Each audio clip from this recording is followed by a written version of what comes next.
మన ప్రభువును మన రక్షకుడు అయిన యేసుక్రీస్తు ప్రభు అత్యున్నతమైన నామమున, అతి శ్రేష్టమైన నామమున అందరికీ వందనాలు, దేవునికి స్తోత్రాలు.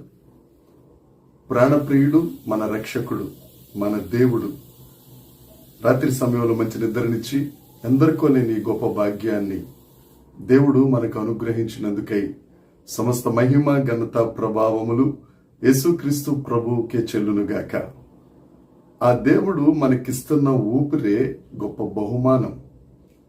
మనకిస్తున్న శ్వాస నిశ్వాసలే చాలా ప్రాణప్రదమైనవి. ఆ దేవుడు మనల్ని ప్రేమించి ఈ నూతన దినములో మనకిచ్చిన దేవుని యొక్క వాగ్దానము, కృపావార్త.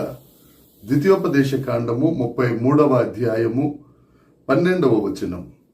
బెన్యామీనును గూర్చి ఇట్లనెను, బెన్యామీను యెహోవాకు ప్రియుడు, ఆయన యొద్ద అతడు సురక్షితముగా నివసించును, దినమెల్లా ఆయన అతనికి ఆశ్రయమగును, ఆయన భుజముల మధ్య అతడు నివసించును. దేవునికి స్తోత్రం కలుగునుగాక, దేవునికి మహిమ కలుగునుగాక. ప్రభువునందు అత్యంత ప్రాణప్రియమైన దైవ జనాంగమా, ఈ నూతన దినములో దేవుడు మనకు అనుగ్రహించిన గొప్ప వాగ్దానం, ఆయన భుజముల మధ్యన మనల్ని నివసింపచేసే గొప్ప దేవుడు మన దేవుడు. దేవునికి స్తోత్రం. ఈ ద్వితీయోపదేశ కాండంలో మోషే గారు మరొక్కసారి అక్కడున్న ఇజ్రాయేలీలందరికీ దేవుని యొక్క ధర్మశాస్త్రము గురించి, అరణ్య ప్రయాణము గురించి తెలియచేస్తూ ఈ 33వ అధ్యాయంలో ఇజ్రాయేలీలందరి కొరకు దేవుడు తన ఆత్మచేత ప్రేరేపించగా పలికిన వాక్కులు మనం చదువుకున్నాం.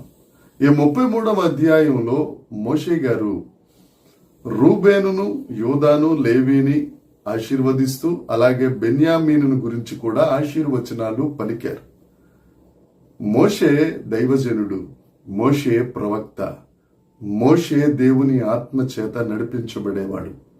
ఆ మోషే దేవుని నామమున పలికిన ఆశ్చర్యకరమైన, ఆశీర్వాదకరమైన వచనాలు ఈ 33వ అధ్యాయంలో ఉంటాయి. బెన్యామీనును గూర్చి మోషే చెబుతూ యెహోవాకు ప్రియుడు, దేవునికి స్తోత్రం. అయితే యాకోబు 12 మంది కుమారులలో ఈ బెన్యామీను రాహేలు గారికి పుట్టిన కుమారుడు. ఆదికాండం 49వ అధ్యాయంలో యాకోబు వారందరి గురించి మాట్లాడుతూ చీల్చడి తోడేలు అని బెన్యామీనుని అంటాడు. అయితే మోషే గారి దగ్గరికి వచ్చేసరికి ఆ చీల్చే తోడేలు యెహోవాకు ప్రియుడైపోయాడు. నా ప్రియ సహోదరి, సహోదరుడా, ఒకవేళ నువ్వు ఎక్కడైతే జారిపోయావో, ఎక్కడైతే విరిగిపోయావో, ఎక్కడైతే నలిగిపోయావో, ఎక్కడైతే తోడేలుగా మారిపోయావో, నువ్వు దేవుని వైపు చూస్తే ఆ దేవునికి నువ్వు ప్రియుడివైపోతావు. బెన్యామీను అనగా కుడి చేతి పుత్రుడు, దేవుని దక్షిణ హస్తంతో పట్టుకునే ఆ కుడి చేతి పుత్రుడు బెన్యామీను. దేవుని వైపు చూడగానే యెహోవాకు ప్రియమైన వాడిగా అయిపోయాడు. అదే దేవుడు నీతో మాట్లాడుతున్నాడు ఇది నాన్న. మన దేవుడు మార్పు లేని దేవుడు, ఆయన ప్రేమకు మార్పు లేదు. నిన్ను కూడా ఆయనకు ప్రియమైన వానిగా ఆయన చేసుకొనగలడు. అలాగే అతడు సురక్షితముగా నివసించును, ఆయన యొద్ద సురక్షితముగా నివసిస్తాడు. ఎవరైతే యెహోవా యందు నమ్మకం ఉంచుతారో వారు సురక్షితముగా ఉంటారు. నువ్వు యెహోవాను, యేసుక్రీస్తు ప్రభువుని నమ్ముకుంటే దేవుడు నిన్ను సురక్షితంగా నివసింపచేస్తాడు, నిన్ను ప్రియంగా చూసుకుంటాడు. అంతేకాదు ఆయన అతనికి ఆశ్రయమగును, ఆయన భుజముల మధ్యన నివసించును. భుజముల మధ్యన మూలవాక్యంలో ఉంటుంది, భుజముల మీద. నిన్ను దేవునికి ప్రియంగా చేసుకుని నువ్వు ఆయన యందు నమ్మకం ఉంచిన ఎడల నిన్ను సురక్షితంగా ఉంచి నీకు ఆశ్రయముగా, ఎందుకంటే యెహోవా నామము బలమైన దుర్గం, నీతిమంతులు అందులోనికి వెళ్ళి సురక్షితంగా ఉంటారు. ఆయన మీద మనం ఆధారపడినట్లయితే, ఆయన ఆశ్రయంగా చేసుకున్నట్లయితే ఏ తెగులు అక్కడ నిన్ను ముట్టదు, ఏ శత్రువు అక్కడ ముట్టడు. అంతేకాదు భుజముల మధ్యన అంటే భుజముల మీద ఆయన నువ్వు నివసిస్తావు. భుజముల మీద అంటే నిన్ను భరించుచున్నవాడు తండ్రి అయిన దేవుడు.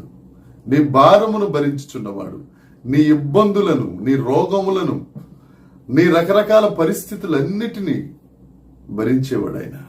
నిన్ను భరిస్తున్నాడు ఆయన. నా ప్రియ సహోదరి సహోదరుడా, నాకెవరు లేరండి, నాకేం లేదండి, రకరకాల మాటలు మాట్లాడద్దు. నిన్ను భరించుచున్న దేవుడు ఒకడున్నాడు, నీకు ఆశ్రయమైన దేవుడు ఒకడున్నారు.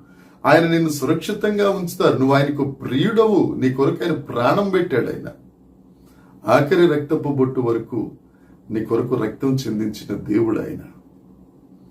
ఆ దేవుణ్ణి నమ్ముకున్నట్టయితే నువ్వు సురక్షితంగా ఉంటావు, నిన్ను ఆయన ఆశ్రయంగా ఉంటారు. అంతేకాదు, ఆయన భుజముల మీద ముదిమి వచ్చు వరకు నీ తల వెంట్రుకలు నెరసిపోయినా గాని ఆయన భుజముల మీద నిన్ను మోసే దేవుడు అండి. దేవునికి స్తోత్రం. ఎవరు మోస్తారు నిన్ను? ఎవరు మోస్తారు? నీకేదన్నా రోగం అది కొద్దిగా దీర్ఘకాలం ఉంది అని అంటే నిన్ను పక్కన పెట్టే జనాంగమే మనం చూస్తాం. కానీ నీ ముదిమిలో కూడా, నీ ముసలితనంలో కూడా నిన్ను ఎత్తుకునే దేవుడు, నిన్ను హత్తుకునే దేవుడు ఒక ఆయన ఉన్నారు. ఆయన యేసుక్రీస్తు ప్రభు. దేని కొరకు చింతిస్తున్నావు? దేని కొరకు బాధపడుతున్నావు? దేని కొరకు నిస్సత్తువుగా ఉన్నావు? దేవుని బట్టి ధైర్యం తెచ్చుకో. చీల్చెడి తోడేలను యెహోవాకు ప్రియంగా చేసిన దేవుడు తప్పక నిన్ను కూడా ఆయనకు ప్రియంగా చేయబోతున్నారు. స్తోత్రం చెల్లించు. ఈ వాగ్దానాన్ని బట్టి ధైర్యం తెచ్చుకో. దేవుడు నీకు తోడుగా ఉండును గాక. ప్రార్థన చేసుకుందాం. పరలోకమందున్న మా తండ్రి, పరిశుద్ధుడా, కృప కలిగిన వాడా, నువ్వెంత గొప్పవాడవో, నీ ప్రేమ ఎంత గొప్పదయ్యా. మా ఎడల మీరు చేసిన త్యాగం మరింత గొప్పది దేవా. ఎన్నిక లేని మమ్మలను ఎన్నిక చేసి నీకు ప్రియంగా చేసుకున్నాం. మీరు మాకు ఆశ్రయముగా ఉండి మమ్మల్ని సురక్షితముగా బ్రతుకున్నట్లు చేస్తున్నారు తండ్రి. అంతేకాదు, మా భారము భరిస్తూ నీ భుజముల మీద మోస్తూ మమ్మలను విజయోత్సాహముతో ఊరేగించుచున్నవాడా, నీకు స్తోత్రం. ఈ వాక్యం వింటున్న ప్రతి ఒక్కరిని మీరు ఆశీర్వదించి వారి భారములన్నిటి నుంచి విడుదల దయచేసి అనేకులకు ఆశీర్వాదకరంగా చేయమని, మహిమ పొందుమని యేసుక్రీస్తు నామమున ప్రార్థించడిగి వేడుకొనుచున్నాము తండ్రి. ఆమేన్. దేవుని కృప మనందరికీ తోడై ఉండునుగాక. ఆమేన్, ఆమేన్, ఆమేన్.